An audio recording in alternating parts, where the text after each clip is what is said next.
Hello and welcome to Chess Please. My name is Andy, and today, along with the help of my good friend Stockfish, we're going to review one of my recent games in which I actually played quite well at the very end. The beginning and the middle game, well, we're not going to talk too much about those. We'll analyse it a little. But the end, I did good stuff. Check it out. So yes, as I mentioned, the opening and the middle game pretty sloppy, so we won't spend too much time on it. It is basically just an open Sicilian, and I make an initial blunder whereby, like, at the very first instance, you'll see all these lines I've drawn here. You can actually trap this bishop already, because you can move your g-pawn out and then kick the bishop back here. That's fine. And now that the g-pawn is here, we now have time to do this. Bishop can't retreat because of the knight, can't advance because of the pawn, stuck in the middle, getting attacked by the pawn, and the pawn is defended by the knight. That's one thing that we'll miss. We'll scoot on through. We eventually actually get that maneuver done because they do a bit of tricking and messing with their knight. They move him around a little, back to the death square that traps the bishop in, and finally we get that little maneuver done. All well and good. So, middle game again, very sloppy. Just some 1600 play. Nothing crazy, nothing lovely. A bit of mess in here. I was worried about the queen coming in and taking this pawn and getting in and about all up in my grill, and the knight maybe taken here as well. So I decided to sacrifice my bishop for no great reason, and we play on. We get eventually, after a few more customary blunders here, we eventually get to this position. One other interesting thing, computer does think I should actually just give up my rook here for the knight, drop the exchange, which computer is wont to do. Very scary thing to commit to, but if you actually look at this unassailable knight, just absolutely beautiful, threatening a family fork here if this knight's ever to move. On the balance of things, a knight and a pawn for a rook makes sense when it's this knight, for sure. Don't do that. And after a few last minute blunders, which again really kind of involve missed opportunities to like build pressure on this knight, or finagle your rooks around, or get rid of this really good knight, they're kind of like, I don't want to say minor blunders because that's not what a blunder means, but they're not the point. So again, another blunder here because it allows something like this, and then queen has to drop back here, and then this rook comes in here, and this knight just blows up, or is like way too pressurized and nothing can really move. You're kind of frozen in place. So that all happens, which is fine.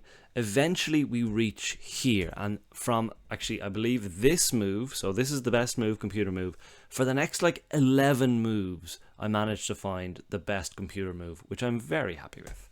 So queen trades, which gives us back the initiative for some weird reason, and the weird reason is all of these passed pawns, white's back rank weaknesses, rooks on open files, a number of different reasons which the computer says, okay, you are 2.7 points to the good.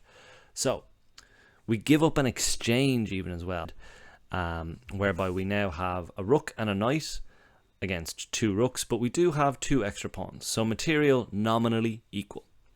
So all to play for here, but we do have a slight advantage. Rook drops in here to attack our knight and this pawn behind it. So again, no great way to defend both of those, except there is. This rook can come on in here. Knight doesn't have to move. But the problem comes now when this rook comes across to defend. And it does. And this is where I'm thinking, okay, this is trouble. You know, how am I going to solve this problem? It's an unsolvable problem. We've got two pieces attacking this knight. If I move it, they'll take this pawn, which I really don't want to happen because then they'll take this pawn as well. All sorts of finagling. So I'm thinking, how can I defend this knight? I have no more pieces left to defend this knight. But the very question itself is wrong. We don't have to defend the knight. And this is where I play my first brilliant move in a long time. And it was one I'm very happy with. So taking into account all of the things in the position, the back rank stuff, the knight being under jeopardy, the passed pawns, we find d3, which is a brilliant move. The computer says so. That's not just me, but I think it's brilliant too, even though I played it. This whole video was just me patting myself on the back, by the way. But this move is actually quite nice because there is no good way to stop promotion without giving up your rook. You just have to either give up your rook right now, which again we'll convert from there pretty easily. We'll take and we'll start to push and everything will be pretty fun. But yeah, no good way to stop, because if you take now, rook will just take, or sorry, the knight will just take your rook, and as I mentioned, for those reasons we'll win. So taking the pawn, not an option. Taking the knight seems to make most sense. You've got 2 rooks here. Surely you've got enough time to capture back. But you actually don't. Because if they take here, and I think that is what they do. If they take here, yes. And we did calculate this. They took here. And we can just push again. We don't even have to take back. We just say, you know what? Keep it. Keep the ruddy thing, okay?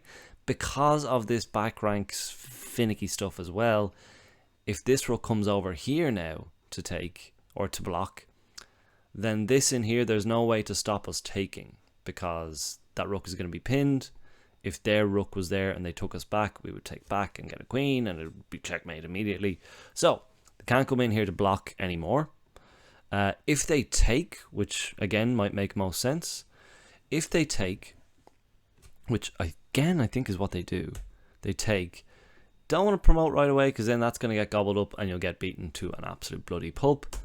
Take back their rook with the pawn, and crucially this brings the pawn onto the c file, and just in the nick of time to save his buddy on the d file, because if instead of bringing their king over here they brought their rook here, we could do this, and king's not going to be in time.